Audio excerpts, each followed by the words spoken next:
नमस्कार, मैं डॉक्टर प्रेम किशोर जांगेड़ बोल रहा हूँ। मैं कैंसर सर्जन हूँ और आज मैं कीमोथेरेपी के बारे में कुछ आप लोगों को बताना चाहता हूँ। जो हमारे समाज में कीमोथेरेपी के बारे में बहुत सारे भ्रम और गलतफहमियाँ फैली हुई हैं, उनके बारे में मैं आपको थोड़ा डिटेल में बताऊँगा। पहला भ्रम तो ये है कि लोग कहते हैं कि कीमोथेरेपी से बाल झड़ जाते हैं, बट ऐसा नहीं है।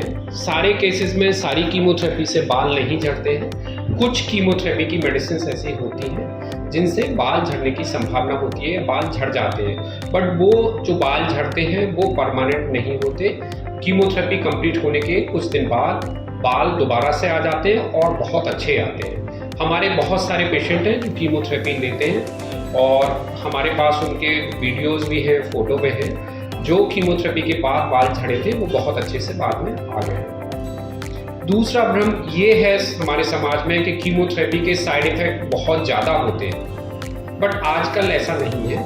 आजकल की जो कीमोथेरेपी की मेडिसिन्स हैं वो बहुत अच्छी, बहुत एडवांस आने लगी हैं, जिनके साइड इफ़ेक्ट बहुत कम होते हैं, और अगर साइड इफ़ेक्ट होते भी हैं तो उनको कंट्रोल करने के लिए मेडिसिन्स भी अवेलेबल हैं। तो कुछ साइड इफ़ेक्ट होते हैं, but most of the side effect manageable होते हैं, कंट्रोल होने वाले होते हैं। तो कीमोथेरेपी के साइड इफ़ेक्ट से बहुत ज़्यादा ना डरें।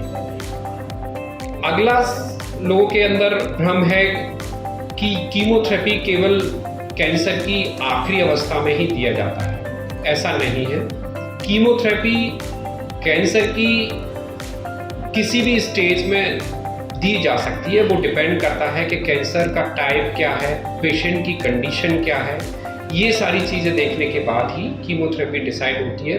कुछ कैंसर्स ऐसे होते हैं जिनको सिर्फ हम कीमोथेरेपी से ही ट्रीट करते हैं, उसके अलावा और कोई ट्रीटमेंट की ज़रूरत नहीं होती। कुछ कैंसर ऐसे होते हैं जिसमें पहले कीमोथेरेपी देके फिर उसका आगे का इलाज सर्जरी या रेडिएशन करते हैं। कीमोथेरेपी कैंसर की किसी भी स्टेज में दी जा सकती है। वो डिपेंड करता है कि किस टाइप का कैंसर है और पेशेंट की कंडीशन क्या है। बस मैं आप लोगों को यही बताना चाहता हूँ। धन्यवाद।